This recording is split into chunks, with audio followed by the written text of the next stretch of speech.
Amigos Blink, freezing time in a blink.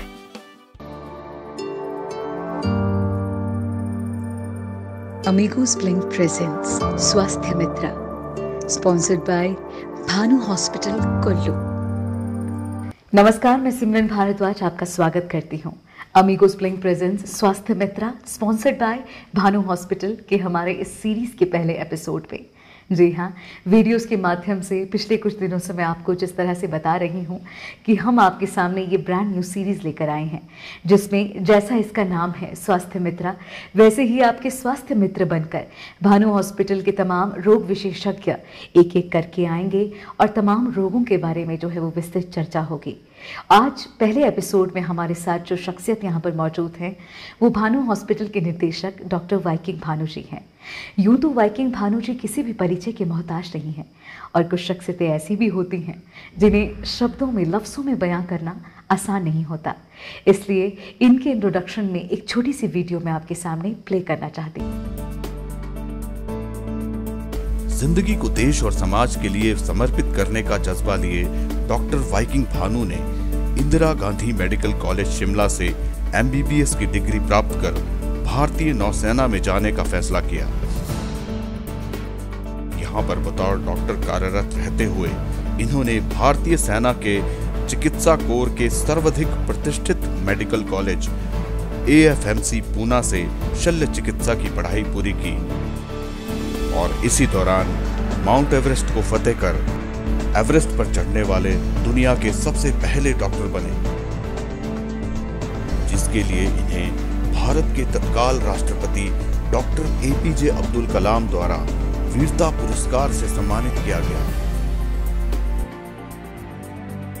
नौसेना से सेवानिवृत्ति के बाद भी भानु अपने उद्देश्य को नहीं भूले और महानगरों की आरामदायक जिंदगी को त्याग कर आगे की जिंदगी दुर्गम पहाड़ी क्षेत्रों में पहाड़ी जनमानस की सेवा में लगाने का निर्णय लिया और आज हिमालय के निचले पहाड़ी क्षेत्रों में मल्टी स्पेशलिटी हॉस्पिटल चलाकर अपनी सेवाएं दे रहे हैं। डॉक्टर भानु को दूरबीन विधि द्वारा ऑपरेशन करने में विशिष्ट महारत प्राप्त है और इस विधि द्वारा जटिल से जटिल ऑपरेशन करने में उनकी सक्षमता के कारण असंख्य मरीजों को इलाज के लिए महानगरों की ओर रुख करने से राहत मिली है।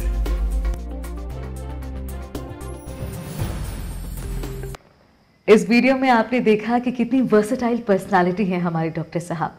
तो अब बिल्कुल भी देर नहीं करते हैं और आपको मिलवाते हैं डॉक्टर वाइकिंग भानु जी से। डॉक्टर साहब, हमारे कार्यक्रम में आपका हार्दिक स्वागत है। नमस्कार सिमरन जी, थैंक यू। नमस्कार, मैं डॉक्टर वाइकिंग भानु। इस विशेष चर्चा में मैं आपके समक्ष आज आया हूं आपके सारे डाउट्स क्लियर करने के लिए, और मैं कोशिश करूंगा कि सही जानकारी आप तक पहुंचा सकूं। जी, धन्यवाद महोदय। और महोदय, आज की जो विशेष चर्चा है अपने दर्शकों को बताना चाहूँ, यूँ तो मैंने कहा कि हर एक रोग विशेषज्ञ यहाँ पर आएंगे भानु हॉस्पिटल के, जो इस पर विस्तृत चर्चा करेंगे हर रोग पर, मगर आज की जो हमारी चर्चा है महोदय वो रहेगी आम जनमानस के सबसे बड़े सवाल को लेकर, और वो सवाल है सरकार द्वारा दी गई सौगात आयुष्मान भारत और हिम केयर योजना। इतनी बड़ी सौगात होने के बावजूद अभी भी लोग जो है इसका अच्छे से इस्तेमाल नहीं कर पाते। कहीं ना कहीं जानकारी की कमी इसका सबसे बड़ा कारण है।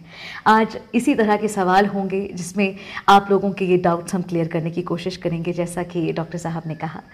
तो चर्चा शुरू करते हैं, पर इससे पहले जो मेरा सवाल रहेगा महोदय कि भानु हॉस्पिटल के निर्देशक होने के नाते सबसे पहले तो मैं चाहूँगी कि अपने हॉस्पिटल की एक भूमिका आप हमारे सामने रखें, क्योंकि देखिए यूँ तो भानु हॉस्पिटल एक जाना माना नाम है, कई सालों से जो है लोग यहाँ से लाभान्वित हो रहे हैं, पर फिर भी मैं चाहूँगी कि यहाँ की फैसिलिटीज़ के बारे में आप एक छोटी सी भूमिका बांधें। हाँ जी, बिल्कुल। भानु हॉस्पिटल लगभग 5 साल पहले स्थापित हुआ था और यहाँ पे हम कुल्लू तथा आसपास के क्षेत्र के लोगों को बहुत सारी सुविधाएं दे रहे हैं। इसमें देखा जाए तो गायनी की सर्जरीज की फैसिलिटीज़, ऑपरेशन, दूरबीन वाले ऑपरेशंस, आंखों के लेज़र ऑपरेशंस तथा गुर्दे के ऑपरेशन की सुविधाएं हम लोगों को दे रहे हैं। जी, बहुत सारी फैसिलिटीज़ आपको भानु हॉस्पिटल में मिलेंगी और इनके बारे में चर्चा हमारी तमाम एपिसोड में जो है वो होती रहेगी।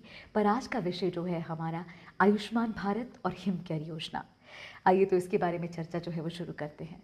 महोदय, सबसे पहले तो आप ये बताएं कि लोगों के दिमाग में पहली तो ये चीज़ है कि स्कीम सरकारी है तो शायद ये सिर्फ सरकारी हॉस्पिटल्स में ही इम्प्लीमेंट होता होगा। क्या भानु हॉस्पिटल ये सर्विसेज दे रहे हैं?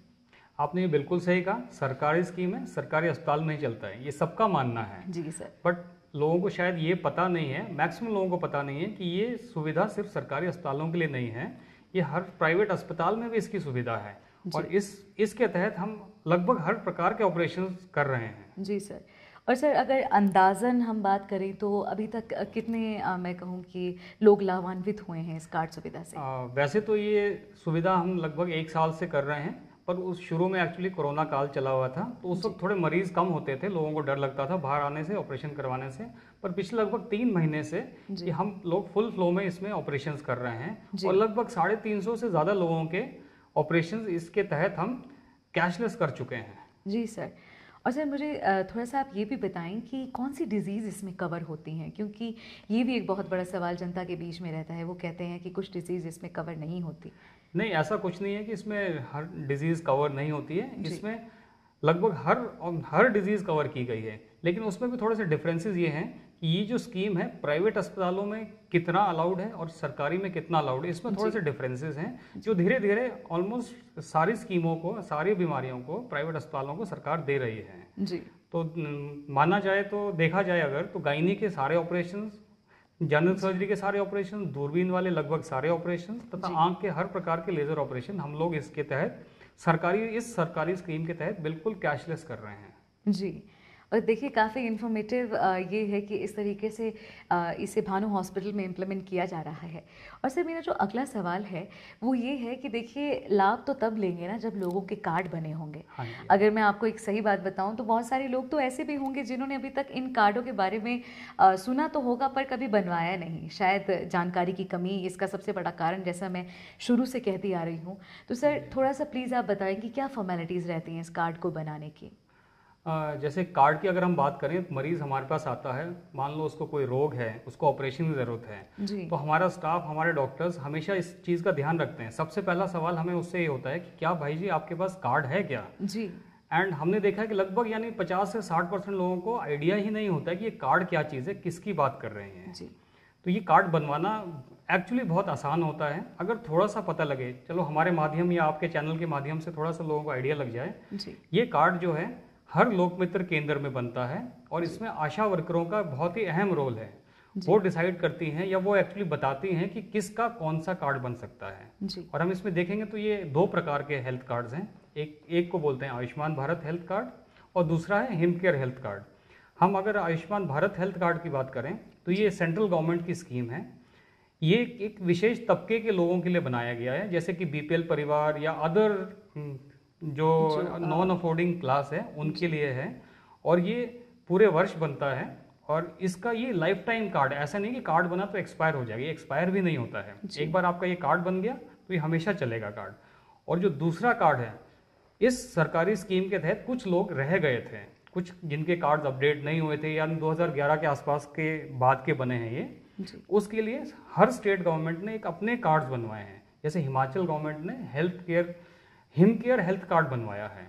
इसमें हर प्रकार के जो बचे हुए नीचे के तबके के लोग थे उनके लिए कार्ड बने हैं। लेकिन इसमें एक और सुविधा है कि अगर आप ये कार्ड बनवाना चाहते हैं तो आपसे एक मिनिमल प्रीमियम लिया जाएगा, मिनिमम, और ये कार्ड आपका 1 साल के लिए बन जाएगा। और जो एक कार्ड है ये 5 फैमिली मेंबर्स को कवर करता है। बस इसमें सिर्फ इतना सा डिफरेंस है कि ये सरकारी कर्मचारियों के लिए नहीं बन सकता है। जी। तो लिमिटेशंस भी इस कार्ड की रहती हैं। हाँ जी। तो सर, जैसे कि आपने इसी में ऐड की कुछ लिमिटेशंस भी आपने बताया कि कैसे सिर्फ 5 परिवार के सदस्य होंगे उनके लिए यूज़ होगा, साथ ही में सरकारी जो हमारे एम्प्लॉयज़ हैं वो ये नहीं बनवा सकते। सर, और भी कोई लिमिटेशंस हैं इसी के साथ? कोई नहीं, वैसे कोई लिमिटेशन नहीं है। अगर आप बहुत ही एफ्लुएंट क्लास के हैं, आपके पास पैसा है, तो उनसे आपसे सिर्फ 1000 रुपये साल का प्रीमियम चार्ज करते हैं। Premium charge? हाँ जी, जो कि प्राइवेट इंश्योरेंस से तो बहुत ही कम है। और इसमें जैसे ही आपने कार्ड बनवाया अगले दिन आप ऑपरेशन करवा सकते हैं। नॉर्मली जो प्राइवेट कार्ड्स होते हैं उसमें एक कूलिंग पीरियड होता है 2 साल का, इसमें वो बिल्कुल नहीं है। तो ये बहुत ही अच्छी स्कीम है। मैं चाहूँगा कि ये लोग ये कार्ड बनवाएं और इस चीज़ का फ़ायदा उठवाएं। जी।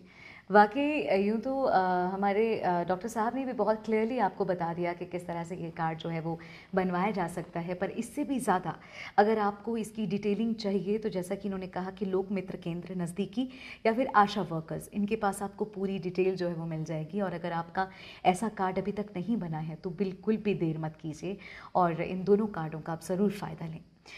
तो अगला मेरा सवाल जो है इसी कड़ी में मैं पूछना चाहूँगी, कोरोना काल की जहाँ हम बात करते हैं तो हमारे देश विदेश में कहूँ पूरी दुनिया ने बहुत ही एक मुश्किल समय देखा, साथ ही आप फ्रंटलाइन वॉरियर्स ने भी जो है बहुत ही नज़दीक से इस सिचुएशन में इन चीज़ों को देखा है। कार्ड के साथ इस सवाल को जोड़ना चाहूँगी, कार्ड धारकों ने कहा कि इस कार्ड ने जो है कोरोना काल में उनकी खासी मदद नहीं की, क्या रीज़न रहा? नहीं, ऐसा कुछ नहीं है कि कार्ड ने मदद नहीं की। ये कार्ड जो एक बहुत अच्छी स्कीम थी, बट ये कि बीच में कोरोना आ गया जी। तो कार्ड में कुछ डिजीजेज यानी सारी कवर्ड थी बट उसमें कोरोना नहीं था, तो अचानक से उसमें कोरोना ऐड करना सर इट टेक्स टाइम, थोड़ा सा टाइम लगता है क्योंकि इसमें बहुत सारी फाइनेंशियल इम्प्लीकेशन होती हैं, पॉलिसीज होती हैं। तो पॉलिसीज ऐसे नहीं है कि आपने 2 दिन में या 4 दिन में बन जाता है, इसमें पार्लियामेंट्री डिसीजंस वगैरह होती हैं। बट ये कार्ड अब कोरोना के टाइम में भी चलना शुरू हो गया था। और जहाँ तक कि हमारी सर्विसेज का है, ऑपरेशंस का है, तो हम कोरोना के दौरान भी इस कार्ड के तहत हम कैशलेस ऑपरेशंस कर रहे थे जी। पर जैसे कि कुछ लोगों का मानना है कि उस टाइम में इन्होंने कार्ड का ज़्यादा फायदा नहीं हुआ क्योंकि हमें कुछ पैसे देने पड़े। तो उसमें ऐसा है कि जैसे कोरोना में हमें इस पहले तो मैं आपको बताऊंगा इस कार्ड की ना कुछ लिमिटेशंस होती हैं। लिमिटेशंस यानी जैसे सरकार ने कहा है कि 5 लाख तक की स्कीम है, पर ऐसा नहीं है कि आप उस कार्ड में से कितना भी पैसा निकाल लो। हर बीमारी की एक लिमिटेड अमाउंट दिया गया। अगर मैं गॉल ब्लैडर ऑपरेशन की बात करूं, पित्त की पथरी की, तो उसमें 22,800 रुपये निर्धारित अमाउंट है। ये अमाउंट एक ओके अमाउंट है जनरल वार्ड के लिए। बट कोरोना काल में प्रॉब्लम ये थी कि हमें बहुत सारी एक्स्ट्रा चीज़ें इसमें लगानी पड़ रही थी ऑपरेशन के लिए। जैसे बेहोशी करना है, बेहोशी करने में बहुत एक्स्ट्रा फिल्टर्स हैं, ऑपरेशन थिएटर में बहुत सारी चेंजेस करने पड़ते थे जो शायद कहीं तक यानी इतना ईजिली अफोर्डिंग नहीं हो पाता था कार्ड के अंदर। और जैसे इसमें कार्ड में जनरल वार्ड में स्टे होता है, कोरोना में शायद ही कोई जनरल वार्ड में स्टे करना चाहता हो, तो इसलिए हम पेशेंट्स को ऑप्शन देते थे कि आप अपग्रेड कर सकते हैं, आप प्राइवेट रूम लीजिए। पेशेंट्स ने लिया, बहुत अच्छे अच्छे प्राइवेट रूम लिए, हमारे इवन वीआईपी स्वीट्स भी गए इसमें। हमने ऑपरेशन में नई नई चीज़ों का टेक्निक का इस्तेमाल किया जो धीरे धीरे करके यानी पेशेंट्स को थोड़ा बहुत उसके लिए पे करना पड़ा। तो अगर मैं एग्जांपल ये पित्त की पथरी का ही लूँ तो जिसमें लगभग 35 से 50 या 55 हज़ार का खर्चा आता है, इसमें पेशेंट्स ने उन कोरोना के लिए स्पेशल जो सुविधाएं हैं उसका उन्होंने पे किया। वो लगभग यानी कुछ पेशेंट्स ने 7-8 हज़ार, कुछ लोगों ने 10-15 हज़ार, जिसने वीआईपी स्वीट्स लिए उन्होंने हो सकता है 20 हज़ार या 25 हज़ार भी खर्च किए हों, लेकिन सिर्फ वही चार्ज हुए। ऑपरेशन फिर भी बिल्कुल फ्री में हुआ है।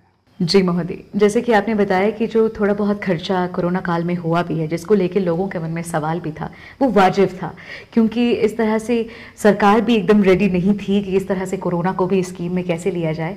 बट सर अब मैं जानना चाहती हूँ कि देखिए कोरोना काल में तो जैसे आपने बताया उससे हमें प्रतीत हुआ कि भानु हॉस्पिटल फुल एक्शन में था।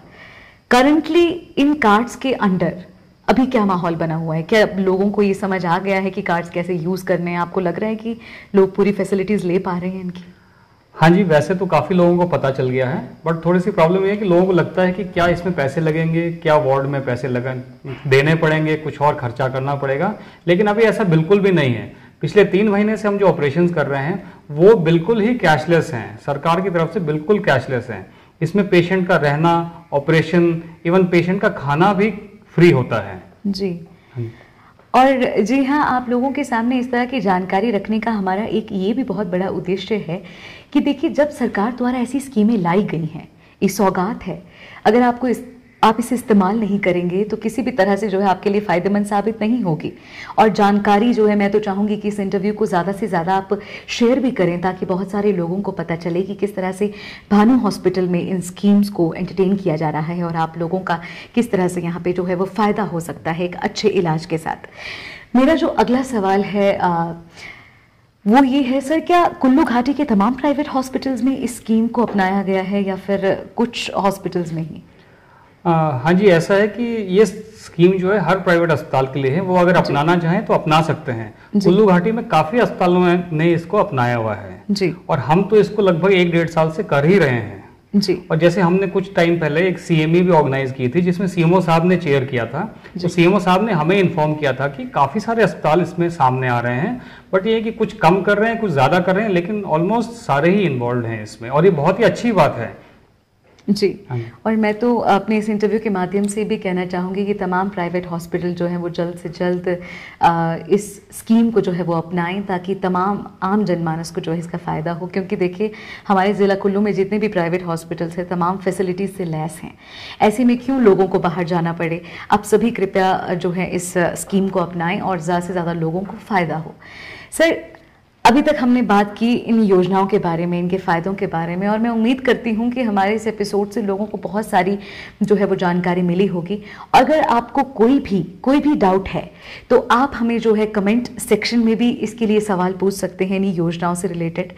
अगर आप कंफर्टेबल हैं तो आप हमारी अमीगोस लिंक के इनबॉक्स में भी जो है वो मैसेज करके हमें सवाल पूछ सकते हैं। और अगर भानु हॉस्पिटल के फेसबुक पेज पर जाकर आप सवाल करना चाहते हैं तो वहाँ पे भी आप कर सकते हैं। आपका नाम जो है अगर आप चाहें तो हम यहाँ पे ले सकते हैं, और आपकी गोपनीयता का जो मान रखते हुए अगर आप ना कहेंगे तो आपका नाम नहीं लिया जाएगा। सवाल किसी भी प्रकार का हो, इसी इंटरव्यू के पार्ट 2 में उसका जो है वो जवाब दिया जाएगा। सर, अभी तक हमने हिमकेयर योजना की बात की, बट अब जो मेरा सवाल है वो थोड़ा सा आउट ऑफ द बॉक्स है। आउट ऑफ द बॉक्स यानी कि इस विशेष चर्चा से आगे है। हम देखते हैं सर कि सरकारी हॉस्पिटल्स इतने ओवरक्राउडेड हैं। कोरोना के टाइम पे इस तरह से ओवरक्राउडेड होना कहीं से भी शुभ संकेत नहीं लग रहा था। क्या रीजंस है सर? प्राइवेट हॉस्पिटल्स को लेकर लोगों ने मन में धारणा बना दी है।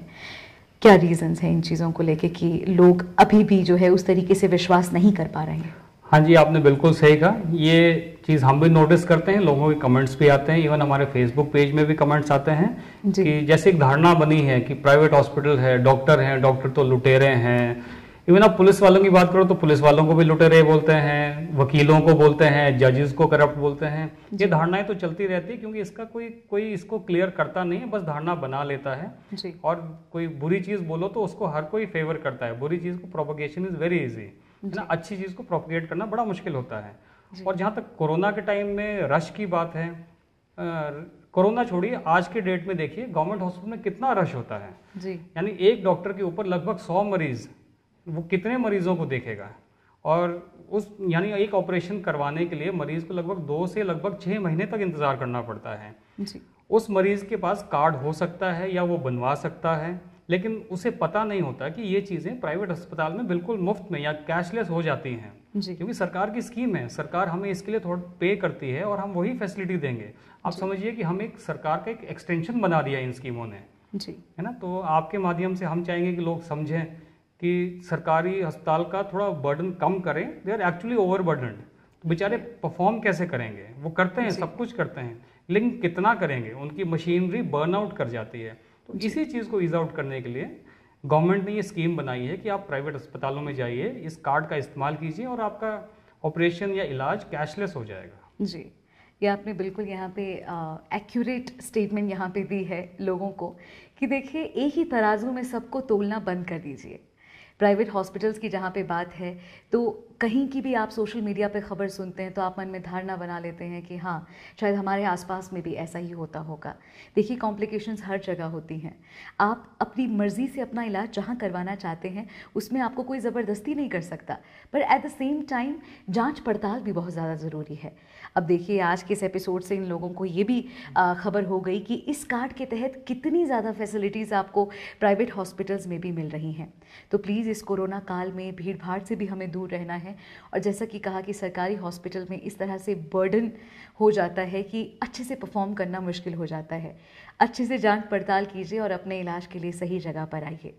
आज बहुत ही इन्फॉर्मेटिव हमारी आज की ये चर्चा रही। तो महोदय, आपको क्या लगता है कि लोगों को आज काफ़ी ज़्यादा उचित जानकारी मिली होगी हमसे? मुझे लगता है कि अब लोगों को काफ़ी जानकारी मिली होगी, उन्हें समझ आ गया होगा इस कार्ड की फैसिलिटीज़ क्या होती हैं। बिकॉज ये यानी सरकार बोलती है, ये हम नहीं बोल रहे हैं। जो मैं बोल रहा हूँ ना, सरकार की इन्फॉर्मेशन है जो शायद लोगों तक कहीं यानी किसी वजह से पहुंची नहीं है। तो शायद अब लोगों को समझ आ जाए।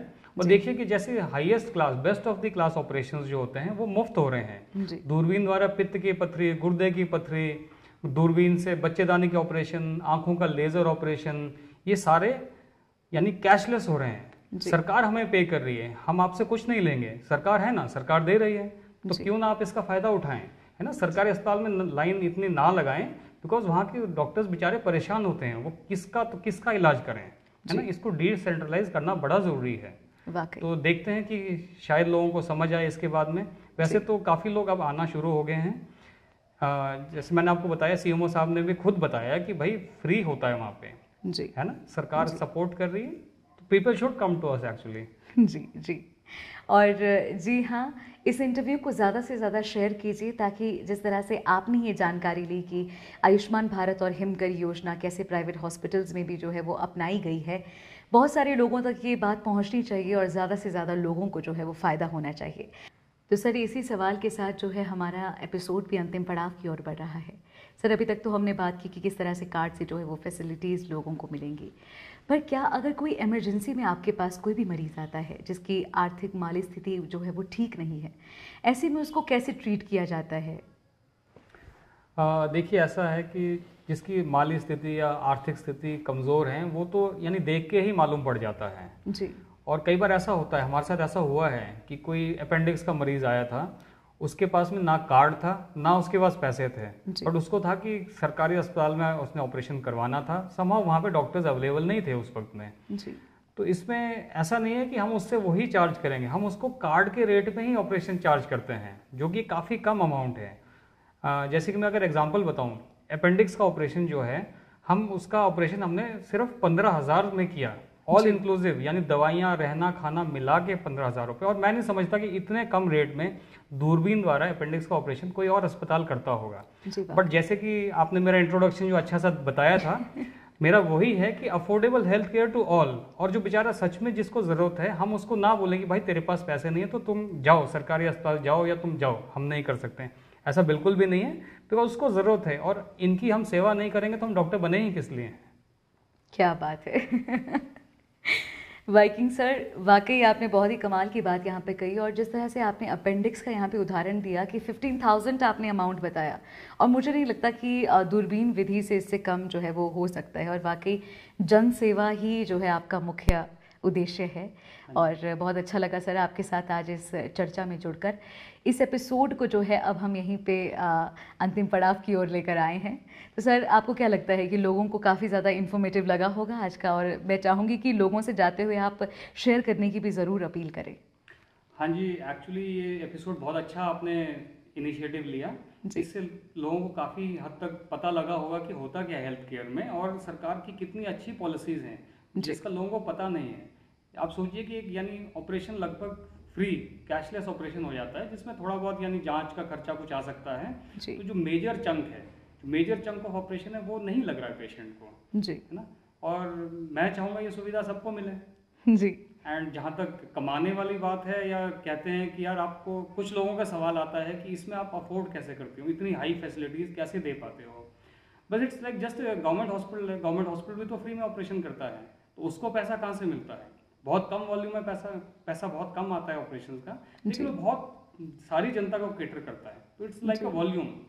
तो जैसे मैं एग्जांपल देना चाहूँ कि जैसे वोल्वो की बस होती है, हमारी जो हॉस्पिटल है वो एक बस की तरह है, उसमें ड्राइवर है, कंडक्टर है, तेल लगता है, इंजन के रिपेयरिंग के चार्जेस हैं, मेंटेनेंस है, लेकिन जब वो अगर वो बस फुल चले तो भी वो उतना ही तेल पिएगी, उतना ही खर्चा लेगी, और अगर उस बस में 10 लोग बैठे तो भी उसका खर्चा उतना ही होता है जी। तो हमारा ये मानना है कि ये बस फुल चले जी, और जिस आदमी के पास उसकी बस में बैठने की हैसियत ना हो, सॉरी हैसियत वर्ड यूज कर रहा हूँ, कुछ लोगों का होता है दे कांट पे इट, तो हम उसको भी उस बस में बिठाएं, and other people sitting in front they understand कि यार इसके पास है, ये अफोर्ड नहीं कर सकता है, but we can always carry that person along with us in that बस।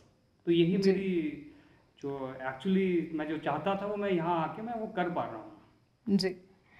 Thank you so much Viking sir, आज की इस चर्चा में हमारे साथ जुड़ने के लिए, और वाकई बहुत ज़्यादा इन्फॉर्मेटिव आज का ये एपिसोड रहा। और जी हाँ, इसका Q&A ज़रूर हम करेंगे। आज की इस चर्चा से रिलेटेड अगर आपके कोई भी सवाल हैं तो डॉक्टर वाइकिंग भानु दोबारा हमारे बीच में आएंगे और उन सवालों का जवाब देंगे। जैसा कि मैंने पहले भी कहा कि इन सवालों को आप जो है अमीगोस ब्लिंक के इसी इंटरव्यू के कमेंट बॉक्स में भी दे सकते हैं। अगर आप जो है वो पर्सनली हमें मैसेज करना चाहते हैं तो आप वहाँ पर भी कर सकते हैं।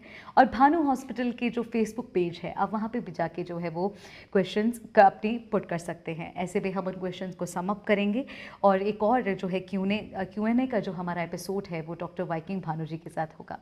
Thank you so much sir, thank you so much for joining us. Thank you. Thank you. तो ये था हमारा स्वास्थ्य मित्रा का पहला एपिसोड, जिसमें डॉक्टर वाइकिंग भानु ने आयुष्मान भारत और हिमकेयर योजना के बारे में विस्तृत चर्चा हमसे की। इसी के अगले एपिसोड में हमारे साथ होंगे नेत्र रोग विशेषज्ञ डॉक्टर कुसुम भानु जी। हमारे उस एपिसोड को भी ज़रूर देखने के लिए हमारे प्रीमियर के साथ जुड़िएगा और साथ ही उम्मीद करती हूँ कि आज के एपिसोड को आप ज़्यादा से ज़्यादा शेयर करेंगे और तमाम लोगों तक जो है वो जानकारी पहुँचाएंगे। इंस्टाग्राम पे हमें कीजिए फॉलो, यूट्यूब पे कीजिए सब्सक्राइब और फेसबुक पे तो आप प्यार देते ही हैं। ज़्यादा से ज़्यादा शेयर कीजिए और लाइक कीजिए। Thank you so much. जय हिंद, जय भारत, नमस्कार।